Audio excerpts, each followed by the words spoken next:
आराध्य देव के चरणों में वंदन। आदरणीय समणी जी, उपस्थित भाइयों तथा बहनों, पिछले लेक्चर में हमने सुना जम्बू कुमार आचार्य सुधर्मा स्वामी का प्रवचन सुनता है। प्रवचन सुन लिया। प्रवचन सुनने के बाद उनके भीतर वैराग्य की भावना जागृत हो जाती है। जम्बू कुमार हलुकर्मी थे। एक बार मात्र प्रवचन सुना, एक बार प्रवचन सुनने से ही उनके भीतर वैराग्य के बीज अंकुरित हो गए। हम लोग तो कितनी बार सुनते हैं, फिर भी हमारे भीतर वैराग्य नहीं आता है, क्योंकि पंचम काल के जीव कहा जाता है भारी कर्मा होते हैं। चौथे आर्य के जीव हलुकर्मी होते थे। एक बार प्रवचन सुनते थे, उनके भीतर वैराग्य जागृत हो जाता था, यानी दीक्षा की भावना जागृत हो जाती थी। जम्बू कुमार के अंदर भी दीक्षा की भावना जागृत हो गई है। प्रवचन सुनने के बाद माता के पास आया अनुमति लेने के लिए, क्योंकि जैन दर्शन में, जैन धर्म में ये विधान है, यदि किसी को दीक्षा की भावना होती है तो माता पिता की परमिशन चाहिए। बिना परमिशन दीक्षा गुरुदेव या जो भी तीर्थंकर होते वो नहीं दे सकते हैं। आचार्य सुधर्मा स्वामी थे, उन्होंने कहा जम्बू, आपके भीतर दीक्षा की भावना हुई है, आप माता पिता से अनुमति लेकर के आ जाओ, परमिशन लेकर के आ जाओ, उसके बाद ही मैं आपको दीक्षा दे सकता हूँ। जम्बू कुमार परमिशन लेने के लिए घर आए। माता से काफी संवाद हुआ, हमारी चर्चा चल रही थी। माता ने साधु जीवन के अनेक प्रकार के कष्ट बताए कि साधु जीवन में कितने कितने कष्ट होते हैं, उन कष्टों को तुम कैसे सहन कर पाओगे, क्योंकि तुम बहुत ही छोटे हो। जम्बू कुमार मात्र कितने साल के थे? 16 साल के थे। 16 साल के थे और कभी भी उन्होंने कष्ट का जीवन नहीं जिया, क्योंकि उनके घर में सब प्रकार की सुख सुविधा थी, फैसिलिटी थी। कभी भी उन्होंने किसी भी प्रकार के दुख का, कष्ट का अनुभव नहीं किया। और साधु जीवन के इतने कष्ट तुम कैसे सहन कर पाओगे, वो हमने पिछले लेक्चर में सुना था। क्योंकि साधु जीवन के 22 परिसर होते हैं, उन 22 परिसरों को तुम कैसे सहन कर पाओगे। 5 महाव्रत साधु जीवन के होते हैं। 5 महाव्रतों के बारे में भी माता ने विस्तार से समझाया था। अहिंसा, सत्य, अचौर्य, ब्रह्मचर्य और अपरिग्रह, इनका तुम्हें लाइफ लॉन्ग पालन करना होगा। तुम कैसे कर पाओगे, ये माता ने सब उनको बताया। फिर भी जम्बू कुमार का वैराग्य इतना पक्का था, इतना समझाने के बाद भी जम्बू कुमार टस से बस नहीं होते हैं। किसी का वैराग्य कच्चा हो, थोड़ा सा समझाते ही व्यक्ति क्या है, अपने संकल्प को छोड़ देता है। कहा जाता है 3 प्रकार के व्यक्ति होते हैं। पहले प्रकार के व्यक्ति ऐसे होते हैं, काम शुरू करते हैं लेकिन बीच में ही कुछ परिस्थिति आती है, छोड़ देते हैं। कुछ व्यक्ति ऐसे होते हैं, डर से वो काम ही शुरू नहीं करते हैं। कुछ व्यक्ति ऐसे होते हैं, कैसी भी परिस्थिति आ जाए लेकिन वो संकल्प को पूरा करते हैं, काम को पूरा करते हैं। तो जम्बू कुमार भी ऐसे ही थे। तीसरे प्रकार के व्यक्ति की कैटेगरी में आते हैं। तीसरे प्रकार के व्यक्ति वे होते हैं जो भी संकल्प करते हैं उनको पूरा करते हैं। जम्बू कुमार ने कहा, माँ, मैंने संकल्प कर लिया है दीक्षा लेने का, मुनि जीवन स्वीकार करने का। कितने ही कष्ट आए लेकिन मैं दीक्षा लूंगा, मेरा मन एकदम पक्का है। इसीलिए आप कितना ही कहें, मैं दीक्षा लेने वाला हूं। बार बार माँ कह रही है तुमको दीक्षा नहीं लेना है। ये माँ नहीं बोल रही, माँ का मुंह बोल रहा है, क्योंकि माँ को अपने बच्चों के प्रति मोह होता है।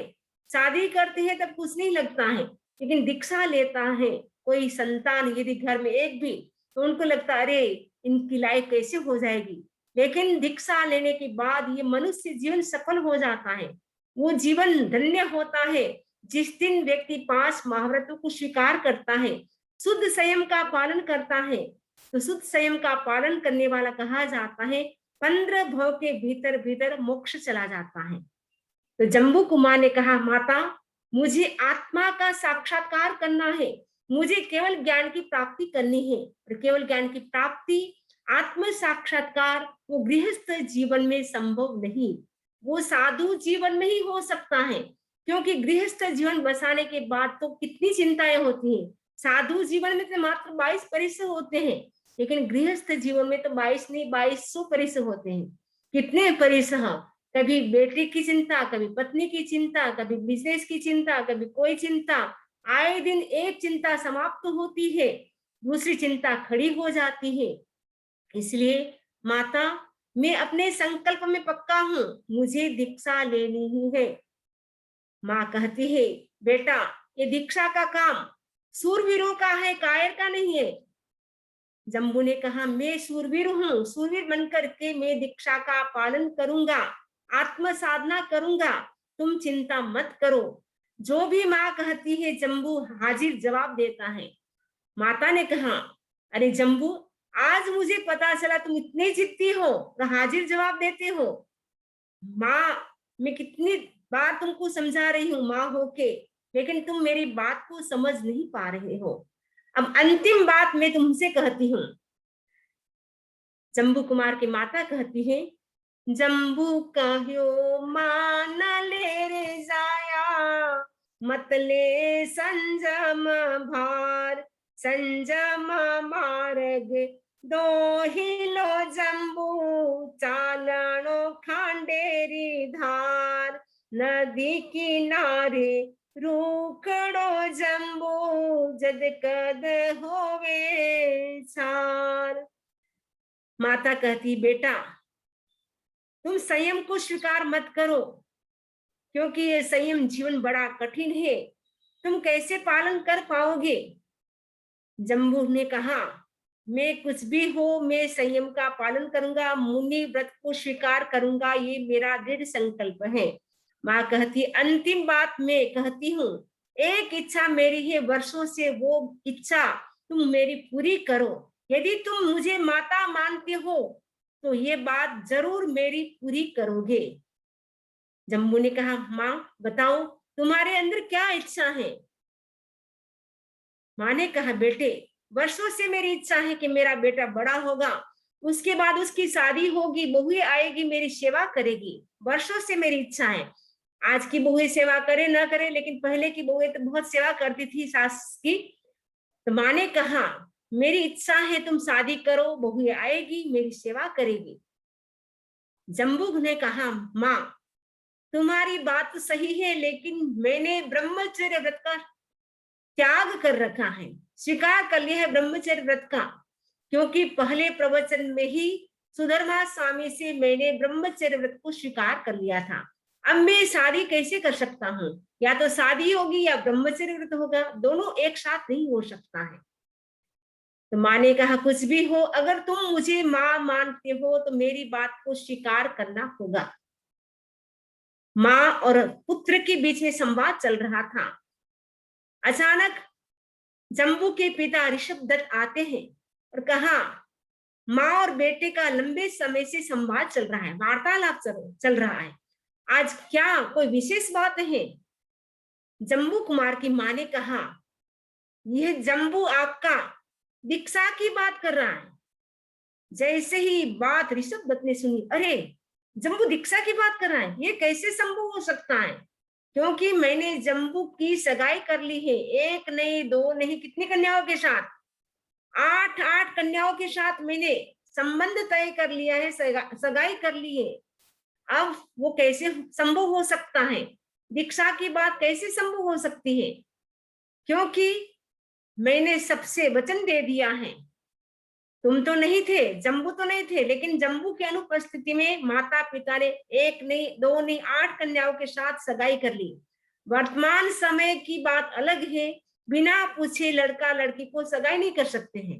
लड़का को लड़की पसंद है, माता पिता को पसंद हो या ना हो, लेकिन अगर लड़का को लड़की पसंद आ गई तो वो संबंध कर लेंगे।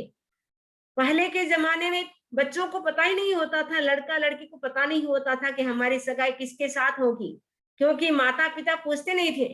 आजकल तो माता पिता पूछ के करते हैं, और अमेरिका में तो ये है कि जिसके साथ पढ़ाई जब करते हैं साथ में हो गया एक दूसरे को लाओ, तब तो संबंध हो जाता है, वरना जीवन भर ऐसे ही रहना पड़ता है। कभी कभी ऐसे भी होता है, क्योंकि माता पिता बिना पूछे ही पहले के जमाने में सगाई कर लेते थे। तो जम्बू कुमार तो कहीं बाहर गए हुए थे, और उनके पिताश्री ने एक नहीं 8 कन्याओं के साथ संबंध तय कर लिया। अब ऋषभदत्त कहते हैं, मैंने 8 कन्याओं के साथ आपका संबंध तय कर लिया है, यदि तुम साधु बन जाओगे तो हमारी बात कैसे रहेगी? हमारा हमारी इज्जत का सवाल है, प्रतिष्ठा का सवाल है। यदि तुम साधु बन जाओगे तो हमारी इज्जत समाज में चली जाएगी, इसलिए तुम्हें हमारी बात माननी पड़ेगी। अगर हमें माता पिता मानते हो तो तुम्हें शादी करना होगा। अब जम्बू कुमार दुविधा में हो जाते हैं, अब सोचते हैं कि मुझे क्या करना चाहिए। इधर माता पिता का इतना आग्रह, इधर मेरा संकल्प दृढ़ है कि मुझे मुनि बनना ही है। अब मैं क्या करूं?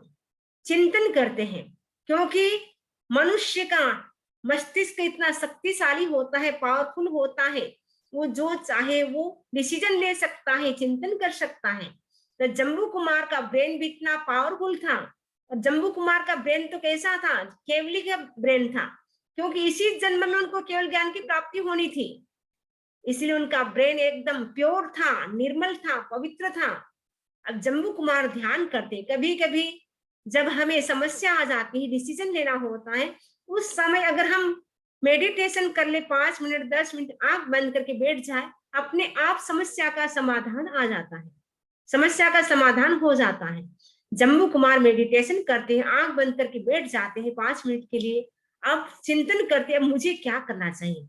इधर मेरा संकल्प है कि मुझे मुनि बनना है, और मैंने साथ में ब्रह्मचर्य व्रत का भी स्वीकार कर लिया, यानी ब्रह्मचर्य व्रत को मैंने स्वीकार कर लिया है।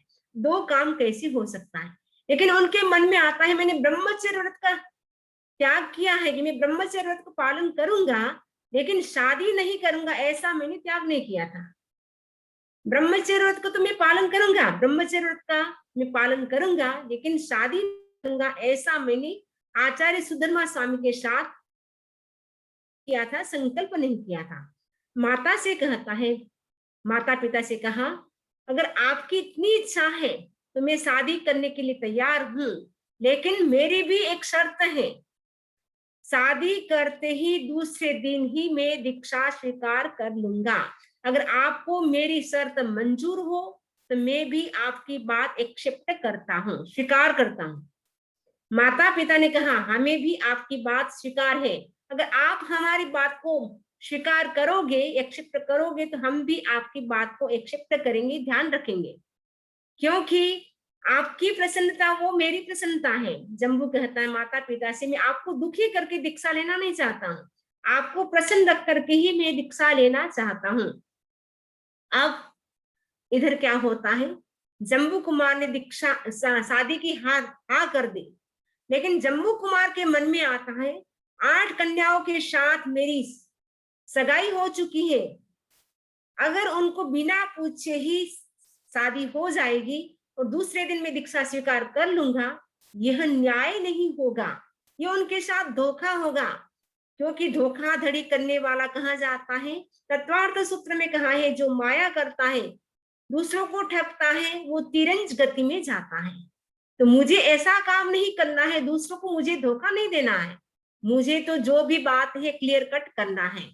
उन्होंने एक लेटर लिखा, लेटर लिखने के बाद दूत को बुलाया, दूत से कहा, ये 8 कन्याओं के घर में सबको ये लेटर दे करके आ जाओ। तो दूत घर घर जाता है, और जैसे ही लेटर को पढ़ा, 8 कन्याओं के माता पिताओं ने, लेटर पढ़ते ही सबका दिमाग चकरा जाता, अरे ये क्या, आज शादी और कल दीक्षा, ये कैसे संभव हो सकता है। एकदम उदास हो जाते हैं, बीच में ही सब दुकान को मंगल करके घर आ जाते हैं। उनकी जो पुत्री थी, पत्नी थी, वो पूछते, अरे अभी आप जब दुकान पर गए थे, शॉप पे गए थे, बहुत हैप्पी थे, तो आप इतने सैड कैसे दिखाई दे रहे, इतने उदास कैसे दिखाई दे रहे, क्या बात है, किसी ने धोखा किया या कोई संकट आ गया, कोई समस्या आ गई, क्या बात है पिताश्री बताइए। पिताश्री ने कहा यह लेटर पढ़ो, तुम्हें सब कुछ पता चल जाएगा। लेटर जैसे ही पढ़ा, सबसे बड़ी पत्नी का नाम था समुद्रश्री। समुद्रश्री ने जैसे ही पत्र पढ़ा, पत्र पढ़ते ही वो भी एकदम उदास हो जाती, आंखों से आंसू बहने लग जाती। अरे ये क्या, इतना अच्छा वर मिला था, इतना अच्छा घर मिला था, अब दूसरे दिन ही वो दीक्षा ले लेंगे, अब हमारा क्या होगा। अब समुद्रश्री अपने माता पिता से कहती है, अब हमें मेरी एक के साथ सगाई सगाई नहीं है, हम 7 हैं, मतलब हम टोटल 8 हैं, तो हमें क्या है, सातों को मिल करके हमें बुलाना चाहिए और 8 मिल करके हमें निर्णय लेना चाहिए, डिसीजन लेना चाहिए कि हमें क्या करना है। अब समुद्रश्री क्या करती है, उनकी जो 7 और बहनें थी, यानी 7 में जो सगाई हुई थी, उनको भी बुलाती है, एक हॉल तैयार कर लेते हैं और कहा अपन इतनी बजे मीटिंग करेंगे।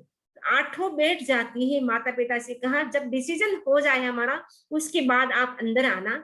माता पिता सब बाहर खड़े हैं, अंदर 8 बैठी है। अब बोलते हैं कि अब अपन को क्या करना चाहिए, जम्बू कुमार तो कल दीक्षा लेंगे, अब अपने को क्या करना चाहिए। तो कनक सेना थी, समुद्रश्री थी, वो सब कहती है तो जम्बू कुमार अगर इनका मन वैराग्य से पक्का होता तो शायद शादी की बात नहीं करते, उनका मन पक्का नहीं, इसीलिए वो शादी कर रहे हैं। माता पिता के कहने से वो पिघल गए, तो हम तो एक नहीं 8 है और अप्सरा जैसी कन्याएं हैं, तो हमारी बात से जरूर उनका मन बदल जाएगा और जरूर वो दीक्षा लेने से इनकार कर देंगे, मैं दीक्षा नहीं लूंगा, वो जरूर हमारी बातें स्वीकार करेंगे। इसलिए हम सभी को एक ही निर्णय रखना, एक ही डिसीजन करना, जो एक बोले वो सब बोले, ऐसे नहीं आप कुछ बोले आप कुछ बोले, सभी का डिसीजन एक ही होना चाहिए। सभी ने बात स्वीकार कर ली कि हम सभी तैयार हैं, जम्बू कुमार के साथ ही दीक्षा लेंगे और हम इतनी सुंदर है, इतनी अप्सरा के समान है, हमारी वाणी को सुन करके, हमारे रूप को देख करके उनका ब्रह्मचर्य कहीं चला जाएगा, दीक्षा कहीं चली जाएगी और वो जरूर घर में रहने के लिए तैयार हो जाएंगे। अब जम्बू कुमार जैसे ही जम्बू कुमार के माता पिता तो वो मतलब वेट कर रहे हैं, इधर इनके माता पिता जो बाहर खड़े थे वो भी वेट कर रहे थे। अब समुद्रश्री बाहर आती है, 8 माता पिताओं को अंदर बुलाती है और कहा अब आप अंदर आ सकते हैं। कुछ देर के लिए तो सब मौन, कोई कोई कुछ भी नहीं बोल पाते हैं। थोड़ी देर के बाद समुद्रश्री के माता पिता ने पूछा, बोलो आप लोगों ने मिल करके क्या निर्णय लिया है, क्या डिसीजन किया, क्योंकि अभी आप चाहे तो संबंध तोड़ सकते हैं, शादी के बाद कुछ नहीं हो सकता है। पहले के जमाने में डिवोर्स करना बहुत बड़ी बात होती थी, जल्दी से डिवोर्स नहीं होता था। आजकल तो सुबह शादी होती, शाम होते होते डिवोर्स हो जाता है। और अमेरिका में तो कहा जाता है प्रति 5 मिनट आत्महत्या होती है, प्रति 7 मिनट एक तलाक होता है, डिवोर्स होता है। ये स्थिति है, अमेरिका की भी है। आजकल तो इंडिया में भी बहुत सारे तलाक हो रहे हैं।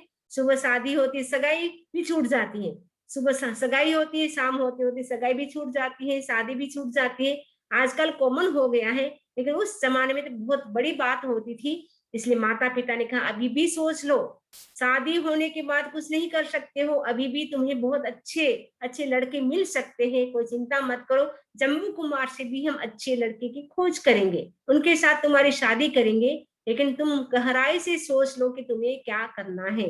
तो सभी ने एक स्वर से कहा हमें तो जम्बू कुमार के साथ ही शादी करना है। अब माता पिता को सूचना मिल गई, तो माता पिता ने ऋषभ दत्त को और भद्रा सेठानी उनके वहां संदेश भेज दिया कि हम सब तैयार हैं शादी करने के लिए जम्बू कुमार के साथ। अब शादी की तैयारियां शुरू हो जाती हैं, क्योंकि जब शादी करनी होती है तो तैयारियां भी करनी होती हैं। पहले के जमाने में बहुत ज्यादा आडंबर था, धाम धूम के साथ कई दिनों तक शादी चलती थी। वर्तमान समय में तो एक दिन में 2 दिन में शादी हो जाती है, लेकिन उस जमाने में तो 15-15 दिन 20-20 दिन तक शादी का फंक्शन चलता था। तो शादी करनी है तो उससे पहले मुहूर्त भी दिखाना होता है, क्योंकि कोई भी काम करे शुभ मुहूर्त में किया जाता है, वो काम सक्सेस होता है। ऋषभ दत्त और भद्रा सेठानी सोचती है कि हमें जम्बू कुमार की शादी करनी है, तो हमें मुहूर्त दिखाना चाहिए। ज्योतिषी को बुलाया, ज्योतिषी से कहा कि कौन से दिन हमारे जम्बू की शादी करनी चाहिए, आप अच्छा मुहूर्त दिखा बताएं। तो ज्योतिष ने कहा अक्षय तृतीया का त्योहार सबसे अच्छा होता है। अक्षय यानी कभी क्षय नहीं होता है।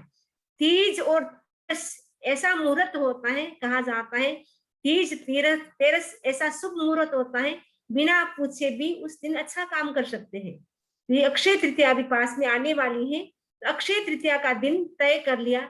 अक्षय तृतीया के दिन हमें क्या करना है, शादी करना है जम्बू कुमार की, वो भी एक कन्या के साथ नहीं, 8 कन्याओं के साथ। पहले के जमाने में एक एक के पीछे कितनी कितनी कन्याएं होती थी।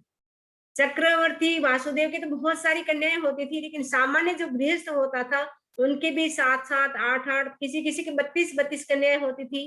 जैसे शालीभद्र उनके 32 रानियां थी, किसी की 9 रानियां होती, किसी को 15 होती, किसी को 16 होती।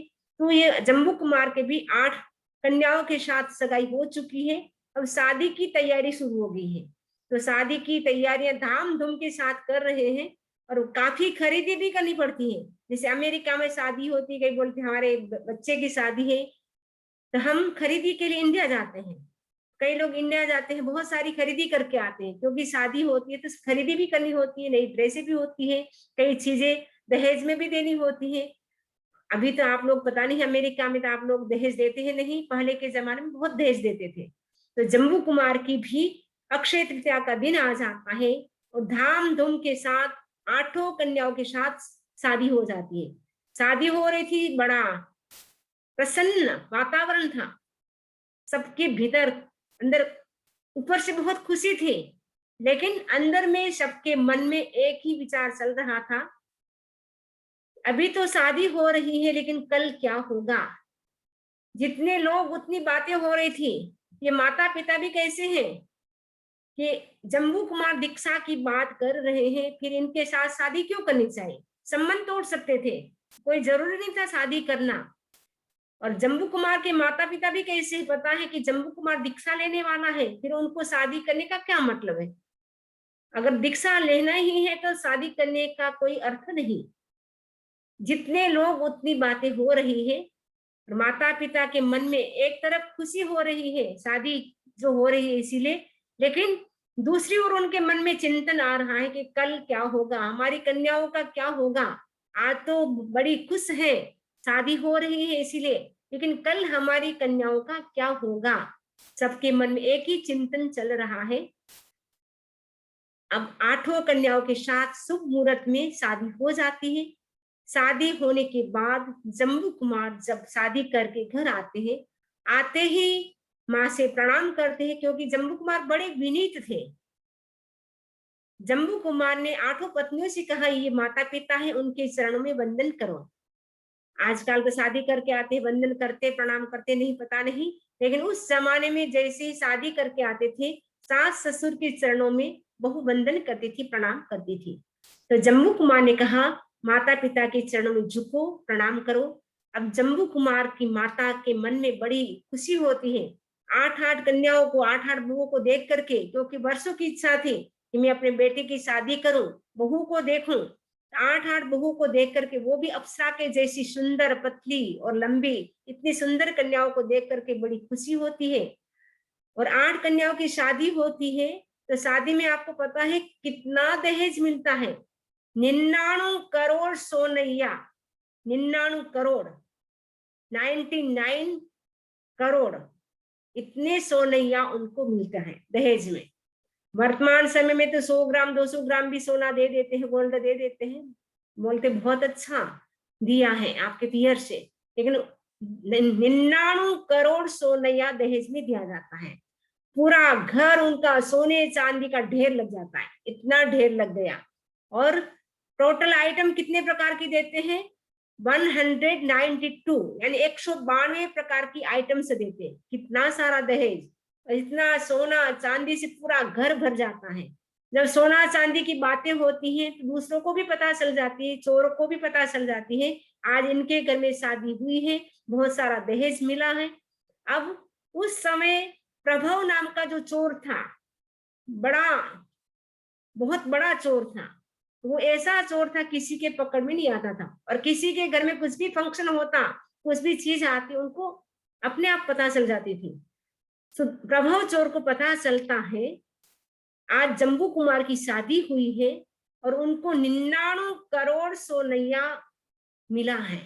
इतना सोना चांदी का ढेर सारा मिला है, इतनी सोने चांदी मिले हैं। आज अच्छा अवसर है उनके घर में चोरी करने का। इधर प्रभु चोर अकेला नहीं था, 500 चोरों के साथ वो चोरी करने के लिए आता है। इधर क्या होता है, जम्बू कुमार शादी हो जाती है क्योंकि आज उनकी अंतिम रात्रि थी।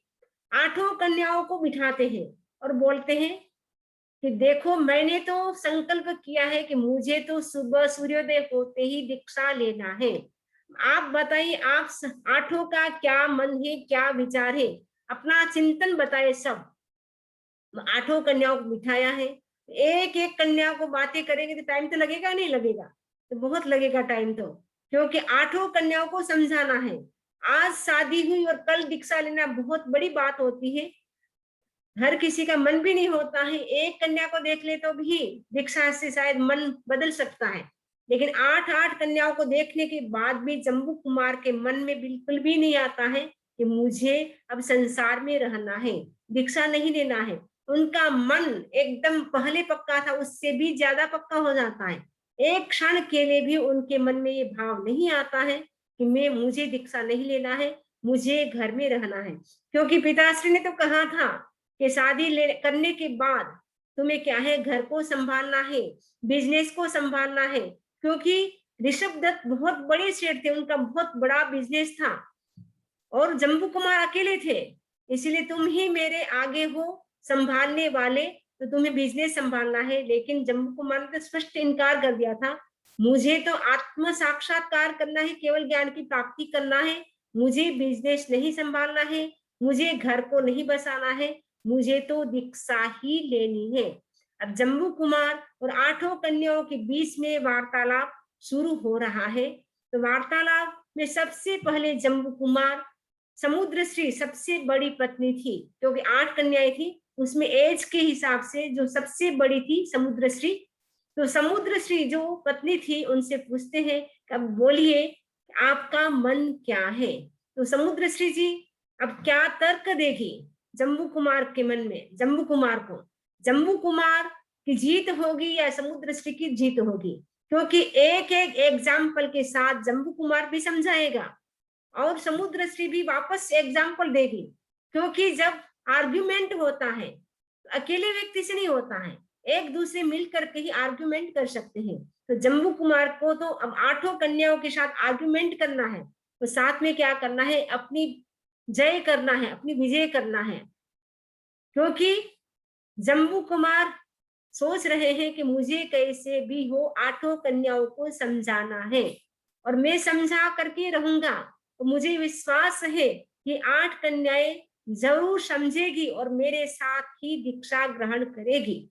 जम्बू कुमार के मन में भावना है कि 8 कन्याओं भी दीक्षा ले ले, क्योंकि अनंत काल से संसार में व्यक्ति परिभ्रमण कर रहा है। परिभ्रमण का कारण क्या है? ये इंद्रियों के सुख है। तो 5 इंद्रियों के सुख हमने कई जन्मों में भोगा है, लेकिन उससे हमारी आत्मा का उद्धार नहीं हुआ। आत्म साक्षात्कार हम क्यों नहीं कर पाए? क्योंकि हम सभी जन्मों में इंद्रियों के सुख के पीछे ही दौड़ते रहे। कभी हमने चिंतन भी नहीं किया कि आत्म साक्षात्कार भी हमें करना है। आत्म साक्षात्कार किए बिना मोक्ष की प्राप्ति नहीं हो सकती है, और जब तक व्यक्ति सांसारिक सुखों में रहेगा तब तक वो आत्मा का साक्षात्कार नहीं कर सकता है। तो जम्बू कुमार सोचते हैं कि जब तक मैं इंद्रियों का सुख भोगता रहूंगा, संसार में रहूंगा, तब तक मैं आत्म साक्षात्कार नहीं कर पाऊंगा। इसीलिए मुनि जीवन ही सर्वश्रेष्ठ है। मनुष्य जीवन सार्थक तब बनता है जब व्यक्ति मुनि जीवन को स्वीकार करता है। क्योंकि बच्चे सभी पैदा करते हैं, शादी सभी करते हैं, मनुष्य जीवन मिलने के बाद हमें कुछ नया करना चाहिए। तो जम्बू कुमार के मन में भावना जागृत हुई है कि मुझे नया करना है और मनुष्य जीवन को मुझे सफल करना है। ये मनुष्य जीवन बार बार मिलने वाला नहीं है, क्योंकि मनुष्य जीवन लगातार 7 से 8 बार मिल सकता है, उससे ज्यादा नहीं मिल सकता है।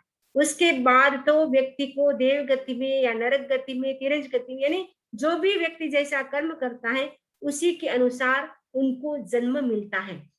अब जम्बू कुमार सोच रहे मुझे मनुष्य जीवन को सफल करना है, इसीलिए मुझे अपने संकल्प को पक्का करना है। साथ में ये जो 8 कन्याएँ हैं, इनका जीवन भी सफल हो जाए, उसके लिए मुझे उनको समझाना है।